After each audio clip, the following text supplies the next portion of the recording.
사도행전 8장 26절로 24절 40절 말씀 우리 교독하겠습니다. 8장 26절. 주의 사자가 빌립에게 말하여 이르되 일어나서 남쪽으로 향하여 예루살렘에서 가사로 내려가는 길까지 가라 하니 그 길은 광야라. 일어나 가서 보니 에티오피아 사람 곧 에티오피아 요한 감락의 모든 국보를 맡은 여인 이시가 에비아로 예루살렘에 왔다가 돌아가는데 수레를 타고 선지자 이사야의 글을 읽더라. 성령이 떨어지시되 이 수레로 가까이 가라 하시는을 빌립이 달려가서 선지자 이사야의 글을 읽는 것을 듣고 말하되 읽는 것을 깨닫느냐. 깨달아가되 너희 중 사람이 없으니 어찌 깨달을 수 있느냐 하고 빌립을 청하여 수레에 올라 같이 앉으라 하니라. 읽는 성경 구절은 이것이니 일러스되 그가 도살자에게로 가는 양과 같이 끌려갔고 덜 깎는 자 앞에 있는 어린 양이 조명함과 같이 그의 입을 열지 아니하였도다. 그가 유혹을 당했을 때 공정한 재판도 받지 못하였으니 그가 그의 세대를 말하려 그의 생명이 땅에서 빼앗기리로다 하였거늘. 그 내시가 빌립에게 말하되 청컨대 내가 묻노니 선지자가 이 말한 것이 누구를 가리킴이냐, 자기를 가리킴이냐, 타인을 가리킴이냐. 빌립이 물려 이끌려서 이스를 들어 복음을 전하니 길 가다가 물 있는 곳에 이르러 그 내시가 말하되 보라 물이 있으니 내가 세례를 받음에 무슨 거리낌이 있느냐. 이에 명하여 세례를 멈추고 빌립과 내시가 둘 다 물에 내려가 미리 세례를 베풀고 둘이 물에서 올라올새 주의 영이 빌립을 이끌어 간지라. 내시는 기쁘게 길을 가므로 그를 다시 보지 못하니라. 빌립은 하사소에 나타나 그로 성을 지나 다니며 복음을 전하고 가이사랴에 이르니라. 아멘. 295장 찬송 드리겠습니다.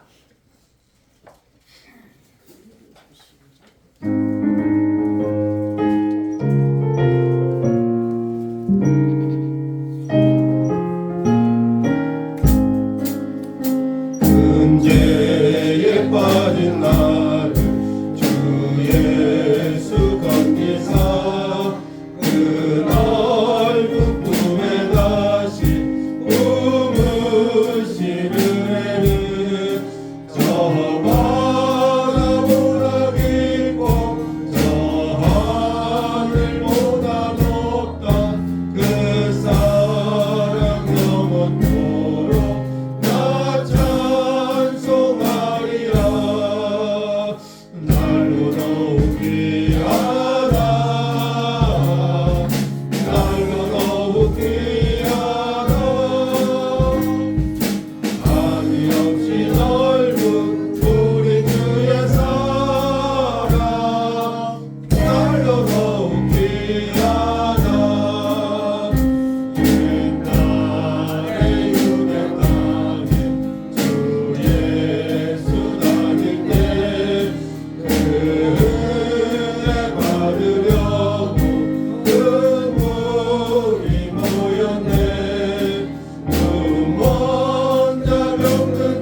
어떠십니까?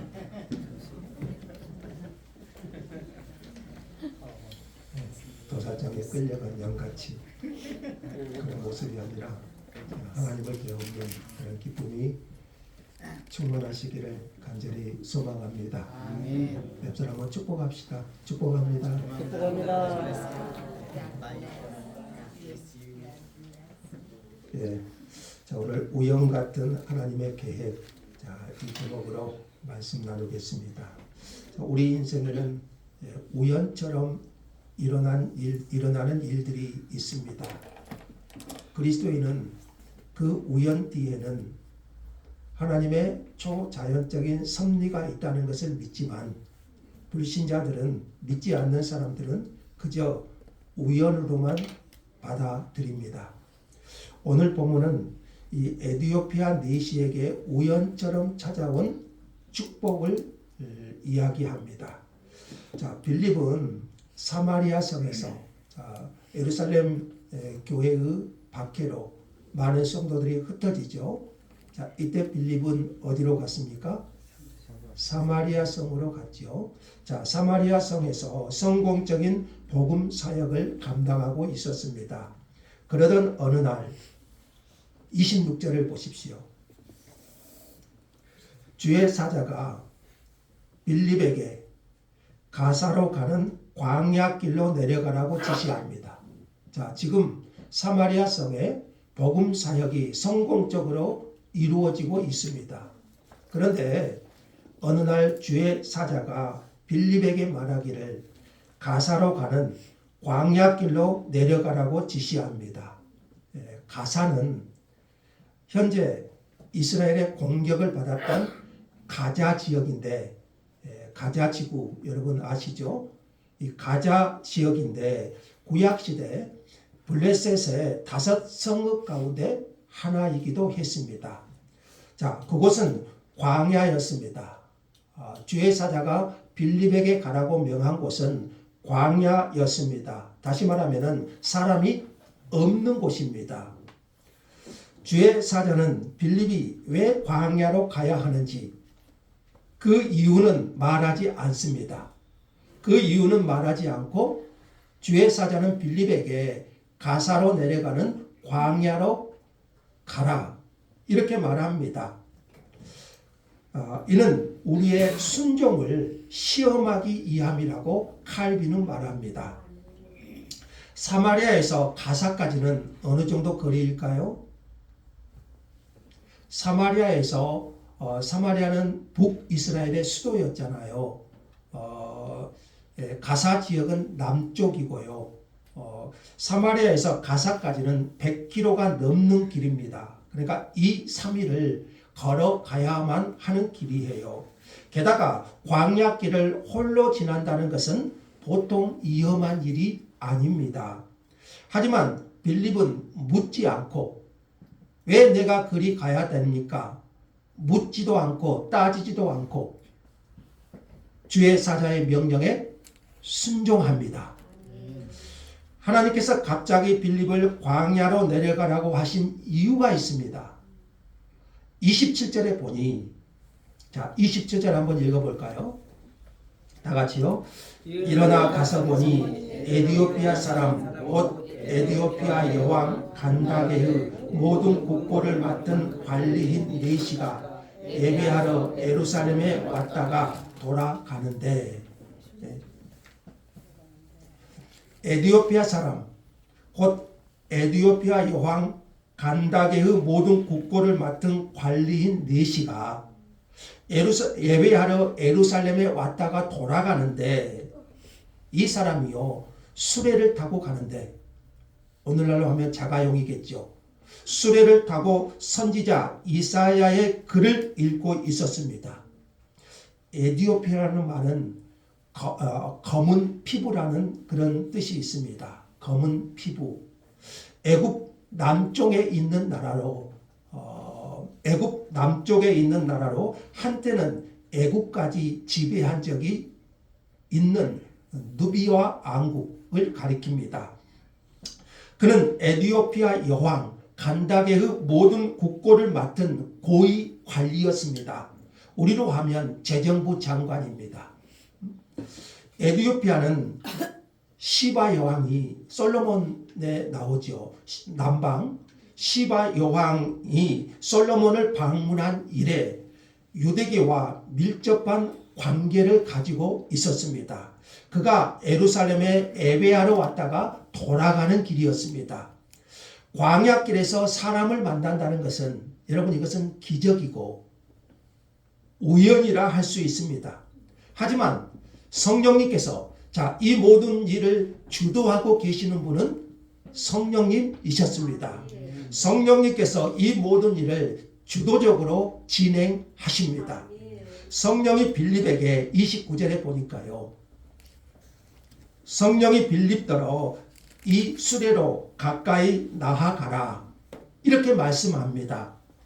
우연하게도 빌립이 수레에 접근했던 그 시간 내시는 뭐하고 있었죠? 그 수레에서 성경을 읽고 있었는데 그 읽는 부분이 어디였죠? 이사야 말씀이었습니다. 이사야 53장에 있는 내용. 이 본문은 그리스도를 이사야 53장은 구약의 복음이라고 말하고 있잖아요. 그리스도를 설명하기에 최적의 본문입니다. 빌립이 읽는 소리를 듣고 그에게 묻습니다. 내시가 이사야 53장을 읽고 있는데 빌립이 그 읽는 소리를 듣고 그에게 묻습니다. 읽는 것을 깨닫느냐? 빌립은 신분의 차이와 인간의 조건을 따지며 소심해지지 않았습니다. 내시는 재정부 장관이지요. 빌립은 전도자고 신분과 인간 조건을 따지지 않고 이는 그가 성령의 인도함을 받고 있었기 때문입니다. 내시의 대답이 어떠합니까? 31절 한번 읽을까요? 31절 다 같이요. 대답하되 지도해 주는 사람이 없으니 어찌 깨달을 수 있느냐 하고 빌립을 청하여 수레에 올라 같이 앉으라 하니라. 지도해 주는 사람이 없으니 어찌 깨달을 수 있느냐. 이렇게 하면서 빌립을 청하여 수레에 올라앉게 했습니다. 그는 이 내시는 성경을 읽어도 무슨 뜻인지 명확하게 깨달을 수 없었습니다. 여러분 성경이 좀 어렵죠. 특히 구약 성경 같은 경우에는요.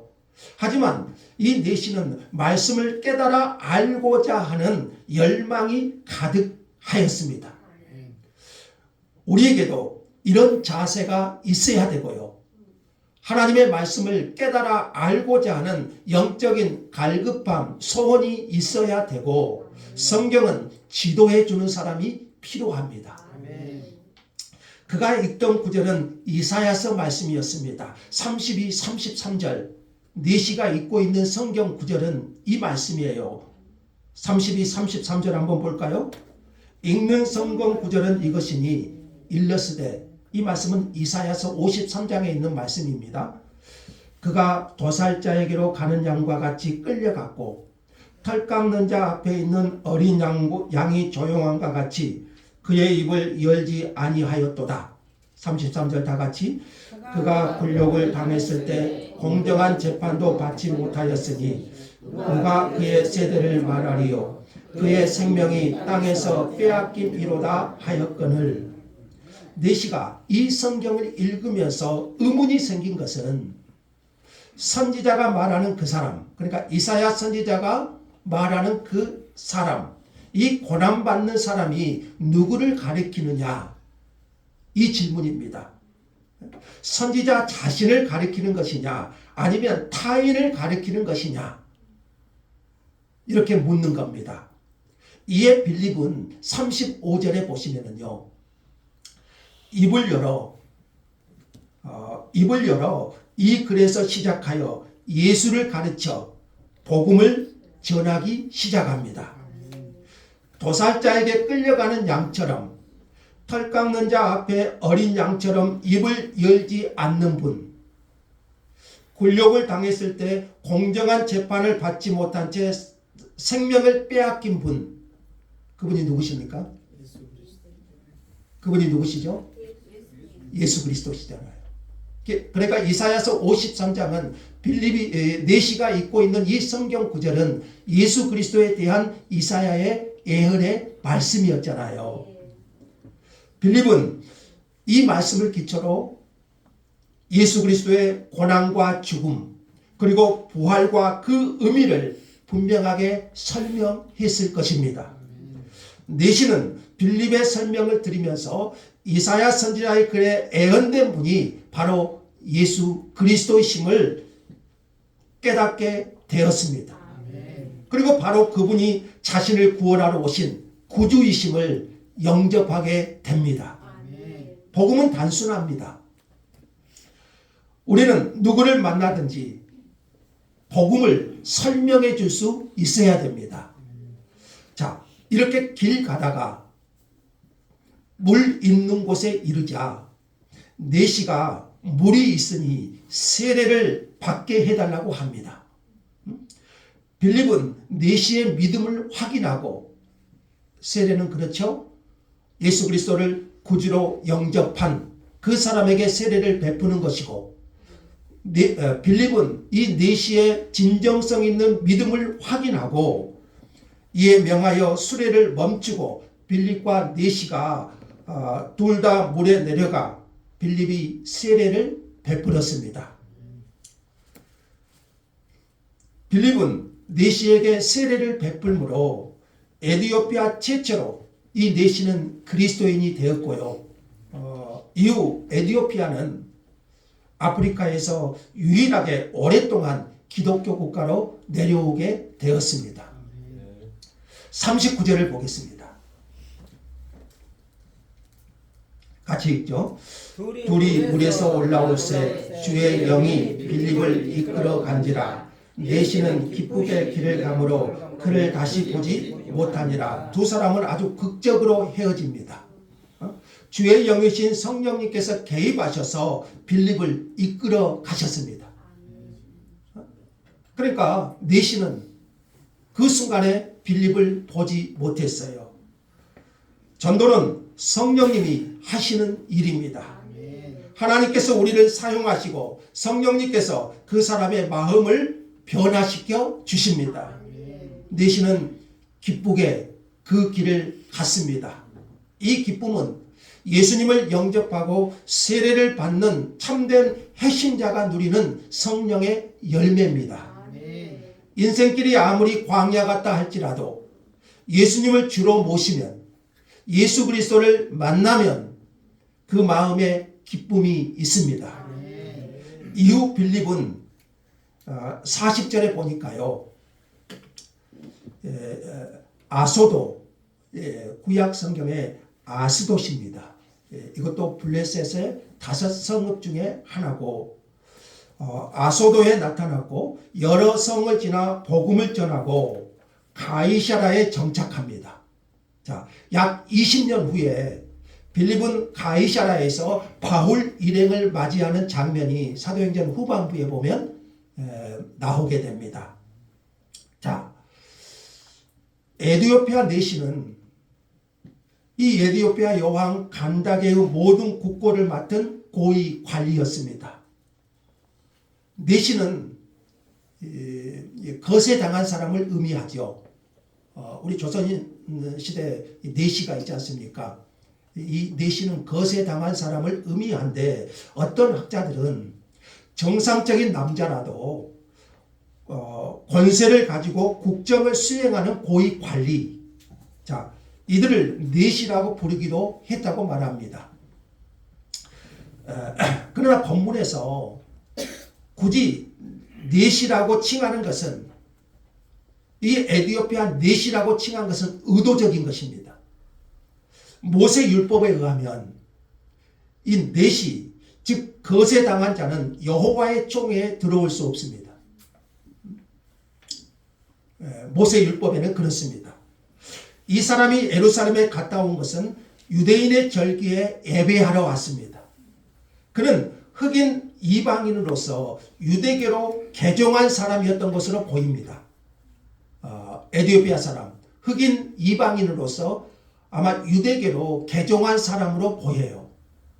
그가 어떻게 유대교로 개종할 수 있었을까요? 아프리카 쪽인데요. 흑인 이방인인데 우리가 사도행전에서 보는 것처럼 예루살렘에서 일어난 박해 때문에 복음 전도가 여러 지역으로 그 흩어진 성도들에게 의해서 복음이 전해지잖아요. 마찬가지로 구약의 역사 속에서도 유대의 멸망과 흩어짐, 유대인들의 그런 어떤 핍박과 박해 때문에 여러 지역으로 그런 흩어짐, 이런 것들이 여호와 하나님을 섬기는 개종자들이 각지에서 나오게 되었을 겁니다. 아마 이 내시가 그런 사람 중에 한 사람이었을 거예요. 빌립의 사마리아성 전도에 의해서, 여러분 사도행전 1장 8절을 기억하시죠? 오직 성령이 너희에게 임하시면 너희가 권능을 받고 예루살렘과 온 유대와 사마리아. 자, 빌립의 사마리아성 전도. 부활하신 주님께서 사도행전 1장 8절에 말씀한 것처럼 빌립의 사마리아성 전도 이야기에 이어서 이제 에티오피아 내시에게 복음이 전해지는 이야기.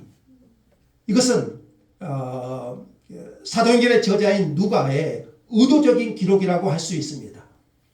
주님의 말씀대로 사도행전 1장 8절 그 말씀대로 예루살렘과 온 유대와 사마리아에 이어 이제는 땅 끝까지 복음이 증거되려는 것을 보여주려는 의도입니다.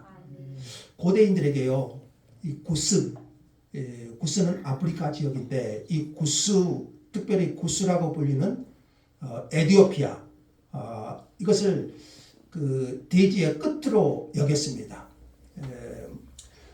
에티오피아가 지리적 땅끝이라면 내시에게 복음이 전해진 것은 땅끝을 향해 복음이 전파되었다는 것을 보여줍니다. 그러니까 사도행전 1장 8절 말씀처럼 예루살렘과 온 유대와 사마리아와 땅끝까지, 에티오피아 내시에게 복음이 전해진 것은 그래서 땅끝까지 이제 복음이 전파되었다는 것을 사도행전의 저자가 의도적으로 보여주는 겁니다. 에티오피아 내시는 땅끝의 상징입니다. 또한 내시가 복음을 듣고 하나님의 자녀가 된 이 사건은 차별하지 않는 복음의 세대가 도래했음을 보여줍니다. 자, 복음은 차별하지 않습니다. 인종과 국경을 뛰어넘습니다. 사도행전의 기록자 누가는 성령의 영감을 받아서 이 글을 쓸 때 사도가 아닌 최초의 평범한 평신도, 자, 빌립은 7 집사 중에 한 사람이죠. 스데반과 더불어서 사도가 아닌 이 빌립을 통해서 복음이 땅끝까지 전파되었다고 설명하고 싶은 겁니다.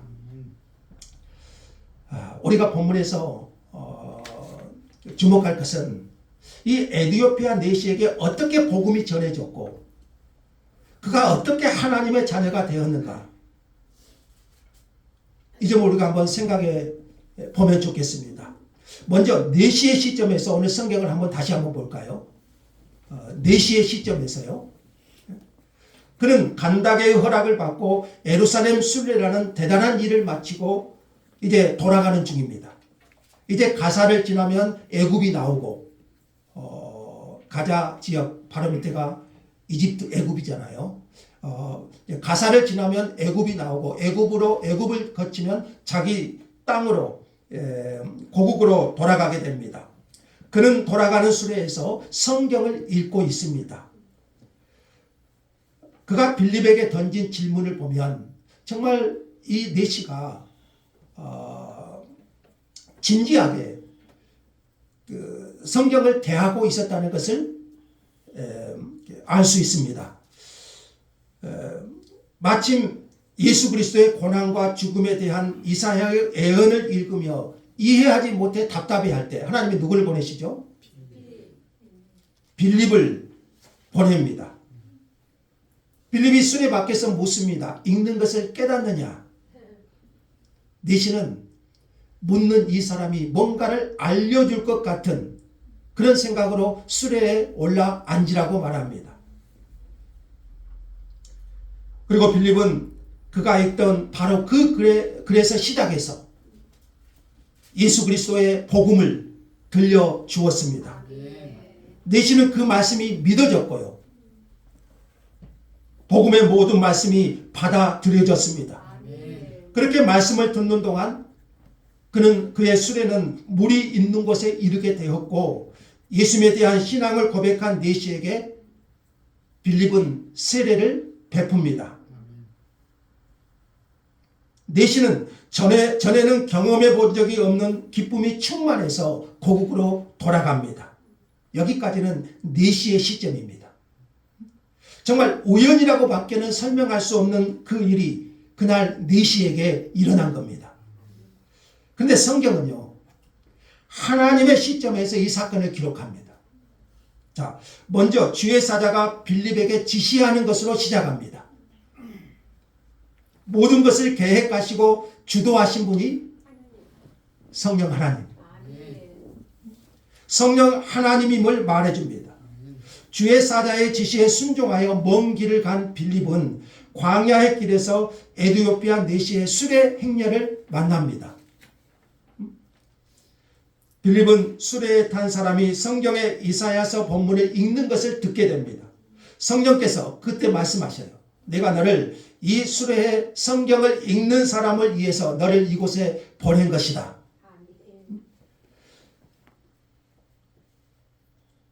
신약 성경이 단 한 줄도 없는 시대. 지금 이 시대는요, 신약 성경이 단 한 줄도 없는 시대.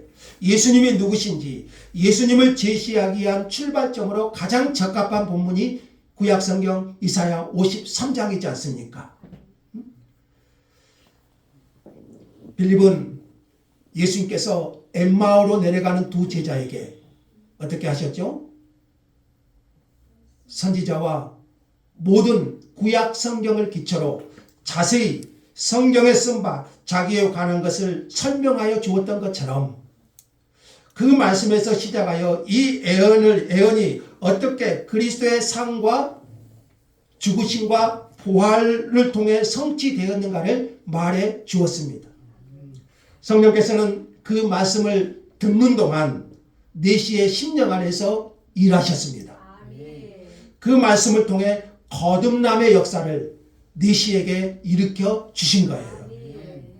이것을 확인한 빌립이 내시에게 세례를 베풀어서 주의 영이신 성령께서는 빌립을 다른 곳으로 순간 치하여 갔습니다. 내시는 기쁨으로 고향으로 돌아갑니다. 우연으로 포장되어 있지만 이 모든 것은 내시를 구원하시는 하나님의 주권과 은혜였습니다.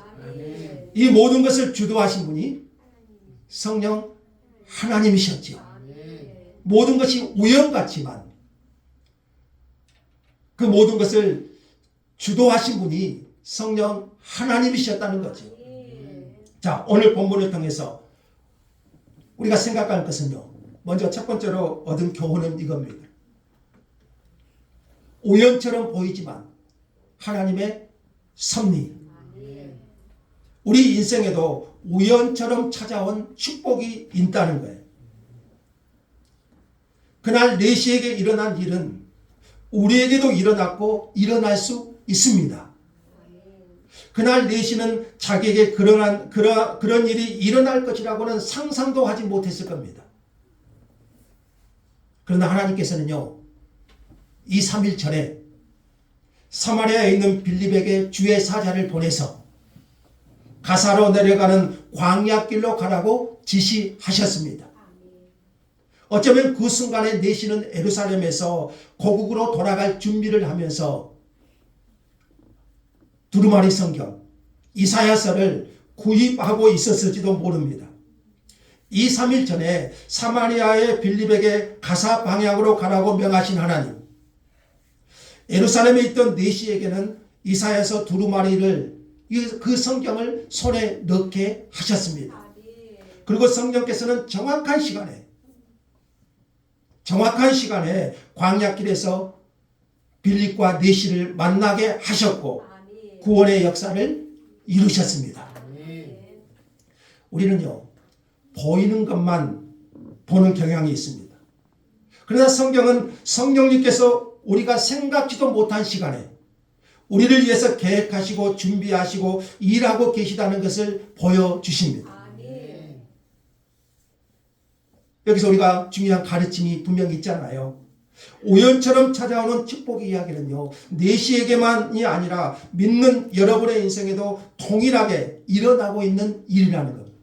우연처럼 보이지만 그 속에는 하나님의 일하심과 하나님의 계획과 하나님의 섭리가 작용하고 있었다는 거죠. 저는 정확하게 대학 캠퍼스에서 나의 인생에 대해서 깊이 고민하는 그 순간에 하나님이 두 전도자를 보내시고 성경으로 이끄셨습니다. 저는 그때 참으로 낙담하고 있었고요. 우연처럼 그들을 만났지만 저를 부르시는 성령님의 음성이었습니다. 우연히 일어난 것 같지만, 여러분, 우연히 내가 교회에 나온 것 같지만 성령님께서 정하신 장소와 시간에 정확하게 준비하신 사람을 통해서 우리의 핵심은 일어납니다. 내가 우연처럼 누구를 만나서 하나님의 교회에 나온 것 같지만 그것이 바로 하나님의 일하심이었지. 비단 핵심의 문제만이 아닙니다. 우리가 살아가면서 겪는 모든 일들 속에 우연이라고 밖에는 설명할 수 없는 일들 속에서 왜 내게 이런 일이 일어나는지 우연이라고 밖에 설명할 수 없는 그 모든 상황 속에서 하나님께서 일하고 계시다는 사실을 믿어야 됩니다. 구약의 룻은 많은 밭 중에서 누구의 밭에 들어갑니까? 보아스의 밭에 들어갑니다. 우연같지요. 근데 하나님이 거기서 보아스를 만나게 하시고 겉으로 보면 우연처럼 보이지만 그 우연 속에는 하나님의 인도하심이 작용하고 있었던 거죠. 북이스라엘의 아합 왕, 여러분 잘 아시죠? 성경은 뭐라고 해요? 무심코 쏜 한 병사의 화살에 맞아 변장한 아합 왕이 죽습니다.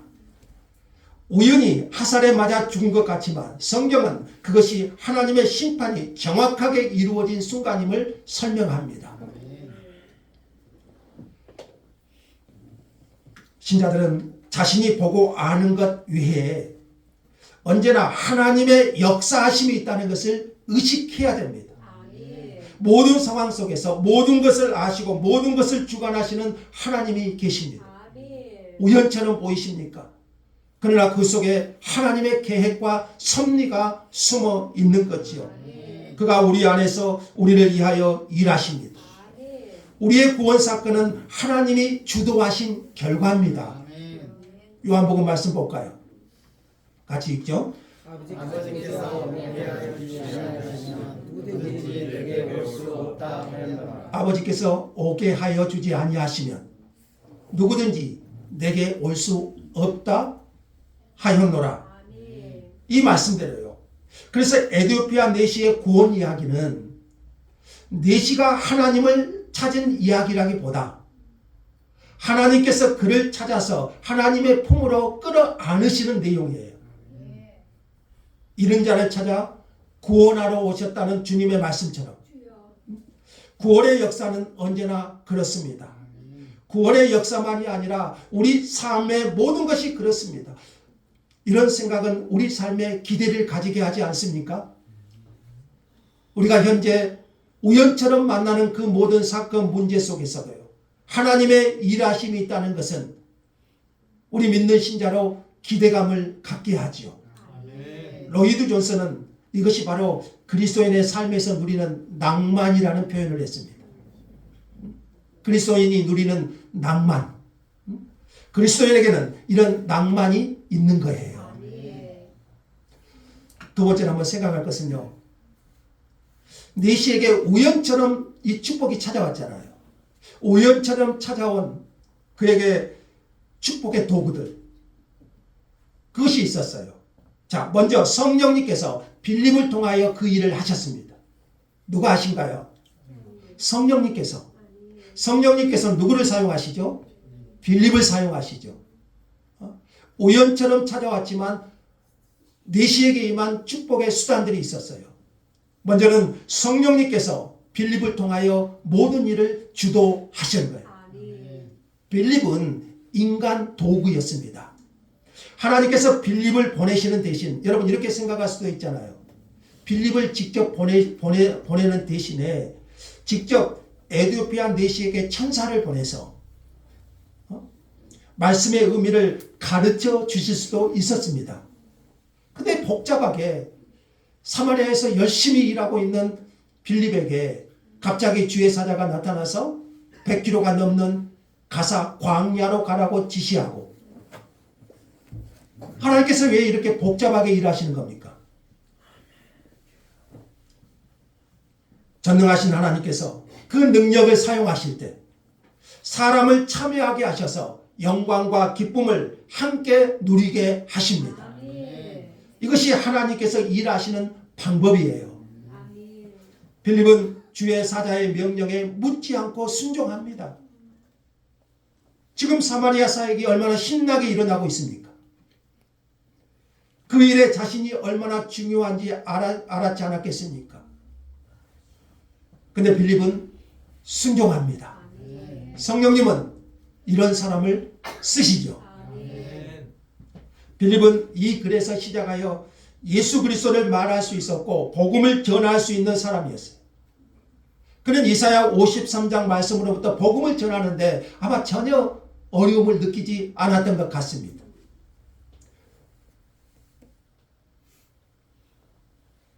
우리는 빌립처럼 성경 어디서부터 시작하든지 예수 그리스도를 말할 수 있어야 돼요.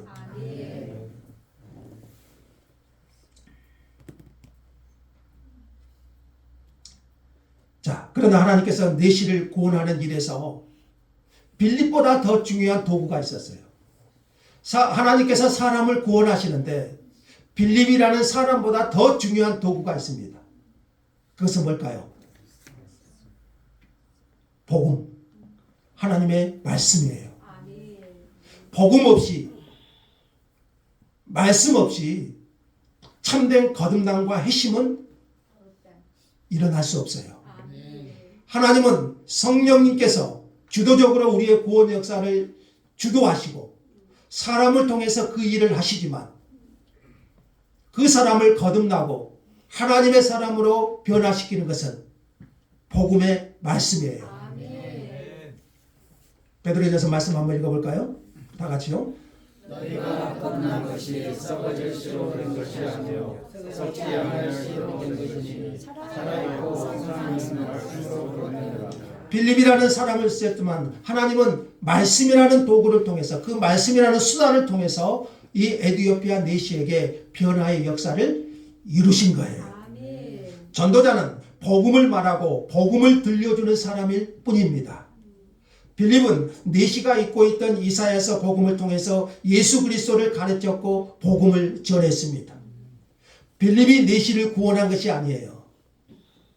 빌립이 내시를 구원한 것은 아닙니다.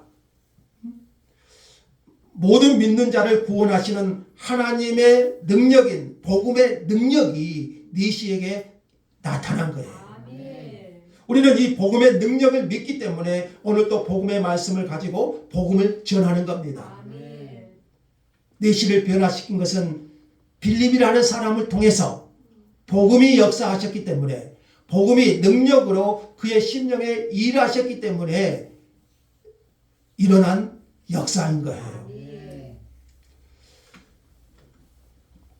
내시에게 우연처럼 찾아왔던 그 축복이 임했던 그 장소가 지금은 전쟁으로 폐허가 되어 있는 수많은 가자 지역 난민들이 전쟁의 참혹함 속에서 비참한 삶에 허덕이고 있는 지역입니다. 많은 생각을 하게 합니다. 그들 모두가 정말로 필요한 것은 복음이고 예수 그리스도입니다. 그리스도 말고 어떤 소망이 있겠습니까? 그들에게도 그렇고 우리에게도 그렇습니다. 자, 오늘 말씀을 정리할까요? 하나님께서 사마리아 전도에 힘쓰고 있는 빌립을 갑자기 광야길로 가게 하셨습니다. 이는 에티오피아 내시에게 복음을 전하기 위함이었습니다. 그래서 땅끝까지 선교의 문을 여셨습니다. 빌립이 이 선교 역사에 기히 쓰임 받았습니다. 이는 그가 성령의 인도하심에 민감했고 적극적으로 순종하였기 때문입니다. 그리고 빌립 자신이 성경 선생으로서 준비가 되어 있었기 때문입니다. 전도는 하나님께서 친히 이루십니다. 빌립 같은 전도자로 쓰임받는 은혜가 있기를 원합니다. 빌립은 위대한 전도자입니다.